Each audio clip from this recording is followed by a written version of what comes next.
Alors, je touche à peine un truc et ça me dit, au même titre que cette personne quand elle tape sur les mains et il y a quelque chose qui est audible. Moi, ce qui était audible, c'était Nathalie, et c'est bon. Nathalie, tu nous dis pas que tu es encore dans une fumisterie, pourquoi encore? Pourquoi encore? Alors, au début, la fumisterie, pour moi, je l'ai placardé sur un commissariat de police où j'ai dit en 2007, ça devait être une fumisterie. Mais moi, en fait, le truc, c'est que là où j'étais avant, on m'empêchait de dormir. Et là, du coup, c'est un peu différent parce qu'on m'empêchait de dormir, mais par des personnes qui étaient bien présentes. C'est-à-dire, on tapait sur ma porte, sur mes murs, enfin bref. J'étais pas en sécurité du tout. À chaque fois, on m'insultait quand je sortais de mon domicile. Bon, je vais pas revenir là-dessus parce que c'est pas le but de cet enregistrement. Et donc, j'ai mis, et en fait, la fumisterie, c'est quoi? C'est tout ce bordel.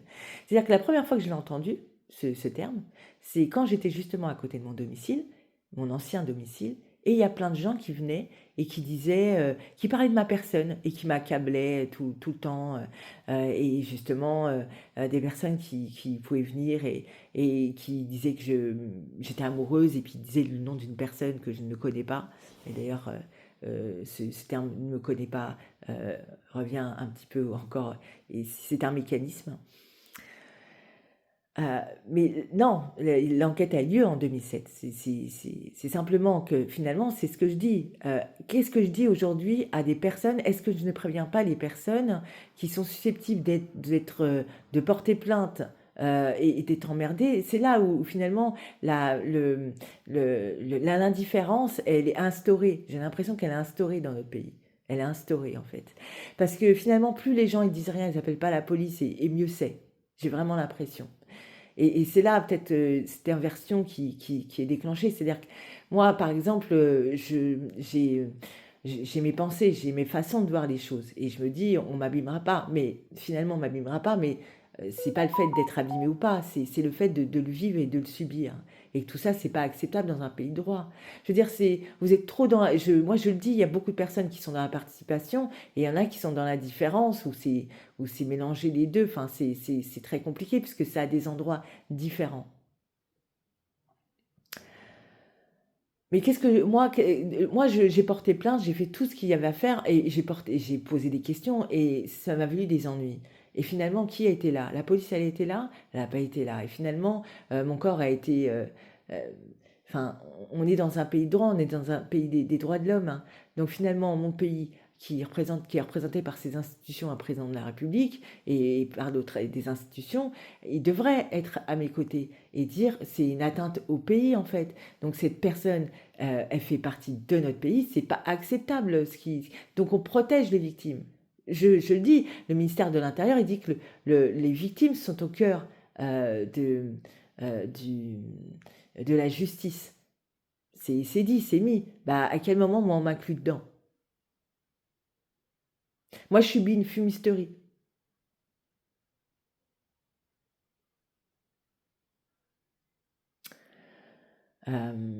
Donc, moi, en tant que personne, qu'est-ce que est-ce que justement, j'ai pas envie, depuis le début, je dis, enfin, souvent, je dis, ce que il y a eu des flyers contre le narcotrafic, je me dis, c'est très bien, c'est-à-dire que je l'ai souligné, c'est très bien, les flyers contre le narcotrafic, parce que je dis que si les citoyens s'y sentent concernés, s'ils appellent à chaque fois qu'ils sont ennuyés, hein, parce qu'il y a le fait qu'il y a beaucoup de gens qui disent, il y a assez du bruit, on n'est pas tranquille, ben oui, mais appelez, hein, il y a beaucoup de gens qui ne le font pas. Donc finalement, il y a ces flyers qui ont été mis, et donc il y a ce numéro où ils peuvent appeler. Moi, et d'ailleurs je l'ai mis déjà en chronique. Il faut, c'est une très bonne initiative.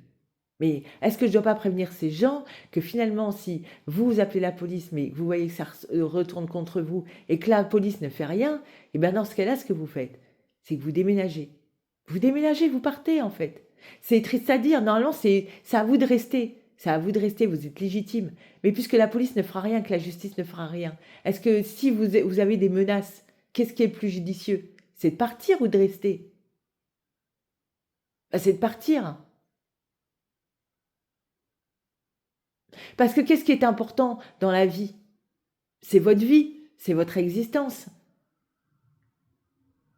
Parce que vous allez être rentré dans une fumisterie, en fait.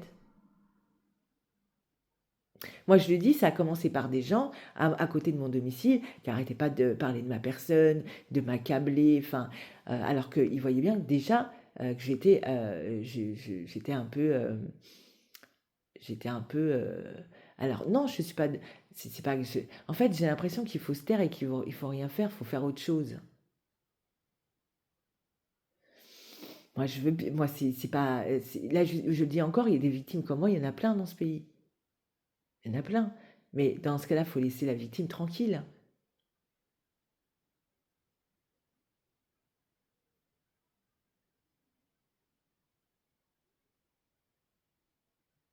Donc là, je vais mettre de côté parce que finalement, euh,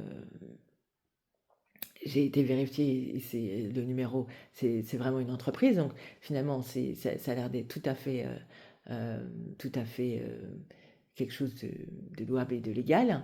Donc je vais pouvoir mettre de côté, mais surtout, je vais partir. Je vais partir et mon projet, ben, je ferai tout pour exister. Je le dis, il paraît que c'est moi qui ai influé d'être victime, mais c'est pas moi qui ai influé d'être victime.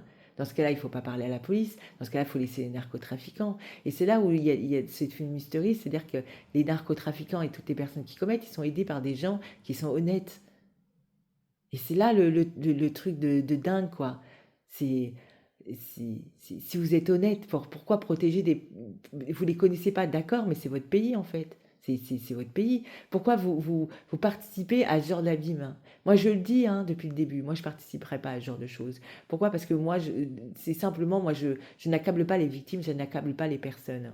Je ne vais pas passer 15 ans à participer à ce genre de choses. Je peux avoir un avis critique sur des personnes parce qu'ils m'ont critiqué, parce qu'il y a quelque chose, c'est normal, hein. C'est l'ordre humain, quoi. Enfin, je veux dire, on a tous des avis sur des personnes, soit parce qu'elles nous ont fait quelque chose, soit parce qu'elles ont dit quelque chose, soit parce qu'elles ont un comportement. Ça, c'est un avis critique. Mais c'est autre chose. Là, je parle de harcèlement, en fait. Parce que c'est du harcèlement.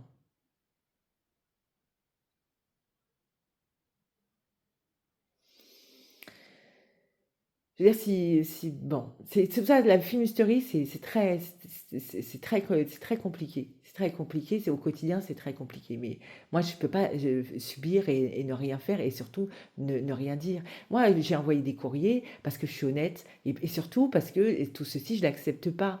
Et je me dis, c'est là la résistance, c'est ça la résistance des temps modernes. C'est pas accepter tout ce principe, tout ce bordel. À sa manière, faut le combattre, hein. Avec la pensée, avec des actes. C'est-à-dire que moi, demain, on peut venir. Encore hier, j'ai entendu quelque chose. Bon, ben, j'ai répondu, bah, il n'y a pas de souci. Parce que moi, je suis ma personne. Je sais que j'ai fait pendant des années. Je sais que j'ai fait beaucoup de choses. Je sais que je suis honnête. Je sais que tout ce que j'ai fait en 15 ans, je peux le démontrer, en fait. Donc, j'ai pas de souci avec ça. Et avec mes pensées, j'ai pas de souci non plus avec mes pensées. Je sais où me situer dans la vie. Je sais où me situer dans cette existence. Mais je, euh, je suis arrivée ici, et c'est ça la fumisterie aussi, c'est qu'il y a des personnes qui disent être ta personne. Et finalement, peut-être parce qu'ils espéraient que je sois désorientée comme j'étais, et finalement non, parce que quand on est dans un environnement plus sain, si je peux dire ça comme ça, oui, plus sécurisant, finalement, ben on est en sécurité, donc on n'est plus désorienté, c'est plus pareil. Donc finalement, quand je suis arrivée ici, j'étais pas désorientée du tout, j'étais confiante, je me suis dit, franchement, c'est bien, c'est une opportunité, vraiment, c'est très bien. Et finalement, j'arrive et ici, il y a une dame, et c'est vrai que là-bas, on dit que tu étais vieille. Enfin, en fait, c'est ça le décal, il faut, ça décale en fait. Enfin bref. Je suis arrivée ici et cette personne, elle faisait s'appeler Nathalie tout le temps. Cette personne appelait tout le temps sa femme Nathalie, Nathalie. Et je me dis, mais qu'est-ce que c'est que ce bordel? Donc j'arrive ici et du coup, c'est ici aussi. Même si il n'y a pas cette notion de violence, hein. Il n'y a pas cette notion de violence. Ici, je ne me fais pas frapper, je me fais pas. Mais il y a quand même ce phénomène qui existe et qui fait que finalement, euh, la fumisterie, c'est pour détruire et c'est ça défend de suicide. Une victime dans ce pays, elle doit être protégée. C'est aussi simple que ça a été mis, faut que ça devienne une réalité.